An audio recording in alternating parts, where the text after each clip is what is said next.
विक्रम और बेताल की रहस्यमयी कहानी।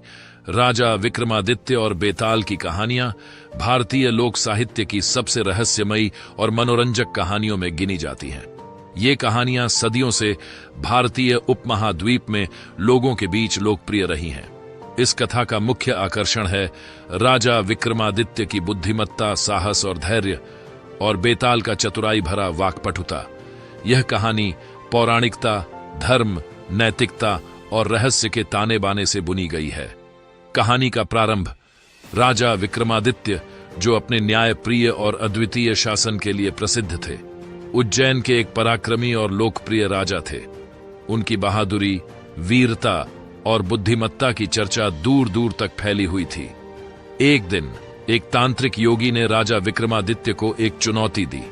योगी ने कहा कि उसे एक खास तांत्रिक सिद्धि प्राप्त करनी है, जिसके लिए उसे एक बेताल की आवश्यकता है।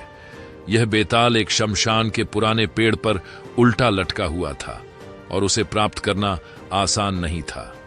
राजा विक्रमादित्य ने योगी की चुनौती को स्वीकार किया और उस बेताल को पकड़ने के लिए निकल पड़े।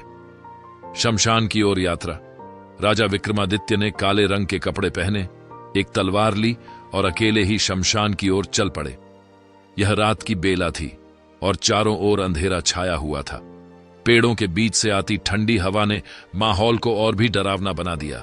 शमशान की ओर जाते हुए विक्रमादित्य के कदमों की आहट सुनकर उन्हें लग रहा था कि कोई उन्हें देख रहा है, लेकिन वह बिना डरे आगे बढ़ते रहे। जब वह शमशान पहुंचे तो उन्होंने वहां एक विशाल वृक्ष देखा। उस वृक्ष पर एक बेताल उल्टा लटका हुआ था। राजा ने उस बेताल को नीचे उतारने के लिए पेड़ की ओर कदम बढ़ाया। जैसे ही उन्होंने बेताल को पकड़ा, बेताल जोर से हंसा और बोला, हे राजा, मुझे ले जाना आसान नहीं होगा। मैं तुम्हें एक पहेली सुनाऊंगा। अगर तुमने सही उत्तर दिया तो मैं फिर से इस पेड़ पर लौट जाऊंगा, लेकिन अगर तुम उत्तर नहीं दे सके तो मैं तुम्हारे साथ चलूंगा। राजा विक्रमादित्य ने साहसपूर्वक बेताल की शर्त को स्वीकार किया और उसे अपने कंधे पर उठा लिया। बेताल ने राजा की सहमति के बाद अपनी पहली पहेली शुरू की। पहली पहेली। बेताल ने कहा, हे राजा, एक राज्य में दो वीर राजकुमार थे जो अपनी वीरता और पराक्रम के लिए प्रसिद्ध थे। दोनों राजकुमार एक सुंदर राजकुमारी के प्रेम में थे। एक दिन एक भयावह राक्षस ने उस राज्य पर हमला कर दिया। दोनों राजकुमार राक्षस से लड़ने के लिए निकले। युद्ध के दौरान एक राजकुमार राक्षस से लड़ते हुए वीरगति को प्राप्त हुआ और दूसरा राजकुमार राक्षस को मारकर वापस लौट आया। राजकुमारी ने किस राजकुमार से विवाह करना चाहिए, जो वीरगति को प्राप्त हुआ या जो जीवित लौट आया? राजा विक्रमादित्य ने इस पहेली पर गहराई से विचार किया और फिर उत्तर दिया, राजकुमारी को उस राजकुमार से विवाह करना चाहिए जो जीवित लौट आया, क्योंकि वही है जो उसे सुरक्षित रख सकेगा और राज्य को भविष्य में संवार सकेगा। बेताल हंसता हुआ पेड़ पर वापस लौट गया। राजा विक्रमादित्य को दोबारा उसे पकड़ना पड़ा।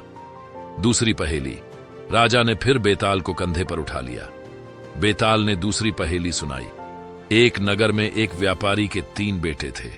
एक दिन व्यापारी की मृत्यु हो गई और उसने अपनी संपत्ति को तीनों बेटों के बीच बराबर बांट दिया। पहले बेटे ने व्यापार में धन को लगाया और अपनी संपत्ति को दोगुना कर लिया। दूसरे बेटे ने संपत्ति को दान में दे दिया और निर्धन हो गया। तीसरे बेटे ने अपनी संपत्ति को सुरक्षित रखा, लेकिन उसमें कोई वृद्धि नहीं की। बताओ, इनमें से सबसे योग्य पुत्र कौन था? राजा विक्रमादित्य ने बिना किसी झिझक के उत्तर दिया, पहला बेटा सबसे योग्य था, क्योंकि उसने अपनी संपत्ति को बढ़ाया और अपने पिता की विरासत को बढ़ाया। बेताल ने फिर हंसते हुए राजा के कंधे से छलांग लगाई और वापस पेड़ पर चला गया। अंतहीन पहेलियां और राजा का धैर्य। इस प्रकार राजा विक्रमादित्य और बेताल के बीच यह सिलसिला चलता रहा। हर बार राजा बेताल को पकड़ते और बेताल उन्हें एक नई पहेली सुनाता। विक्रमादित्य हर बार सही उत्तर देते और बेताल हर बार पेड़ पर लौट आता। बेताल की पहेलियों में समाज, नैतिकता, धर्म और जीवन के विभिन्न पहलुओं पर विचार करने के लिए राजा को मजबूर करती थी। राजा विक्रमादित्य का धैर्य और बुद्धिमत्ता उन्हें हर बार जीत दिलाते थे, लेकिन उनकी असली परीक्षा अभी बाकी थी। अंतिम पहेली और बेताल का रहस्य। एक दिन बेताल ने विक्रमादित्य से अपनी अंतिम पहेली पूछी। उसने कहा, हे राजा, एक नगर में एक वीर योद्धा था जो युद्ध में अपनी वीरता के लिए जाना जाता था। एक दिन वह युद्ध में मारा गया। उसके पीछे उसकी पत्नी, पुत्र और एक सच्चा मित्र था। उसकी पत्नी ने उसका अंतिम संस्कार किया, पुत्र ने उसका तर्पण किया, लेकिन उसका मित्र उसके वीरता के गुण गाता रहा और उसकी कहानियों को लोगों में बांटता रहा। बताओ, इस योद्धा के प्रति सच्ची श्रद्धा किसने दिखाई?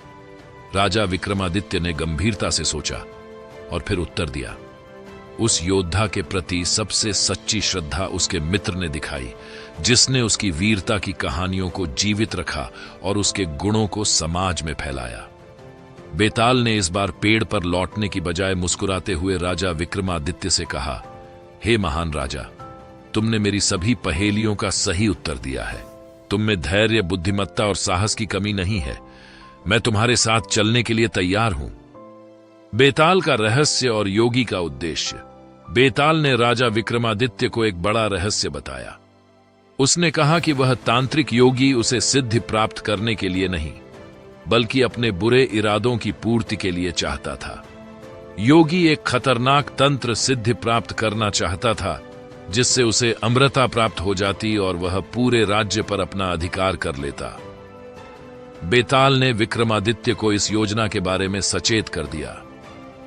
राजा विक्रमादित्य ने बेताल के साथ मिलकर योगी के बुरे इरादों को विफल कर दिया। उन्होंने योगी को परास्त कर दिया और बेताल को मुक्त कर दिया। कहानी का अंत और संदेश। इस प्रकार विक्रम और बेताल की कहानी न केवल रहस्य और रोमांच से भरी हुई है, बल्कि इसमें गहरे नैतिक और सामाजिक संदेश भी छिपे हुए हैं। यह कहानी हमें सिखाती है कि सच्ची बुद्धिमत्ता केवल ज्ञान में नहीं, बल्कि धैर्य, नैतिकता और सही निर्णय लेने की क्षमता में होती है। विक्रमादित्य की इस यात्रा ने यह साबित कर दिया कि एक सच्चा शासक वही होता है जो हर परिस्थिति में धैर्य और साहस बनाए रखता है और समाज की भलाई के लिए सही निर्णय लेता है। विक्रम और बेताल की यह कथा आज भी हमें नैतिकता, बुद्धिमत्ता और न्याय की महत्वपूर्णता का संदेश देती है। इस प्रकार विक्रम और बेताल की रहस्यमयी कहानी ने भारतीय साहित्य और लोक कथाओं में अपना विशेष स्थान बना लिया है और यह आज भी लोगों को रोमांचित और प्रेरित करती है।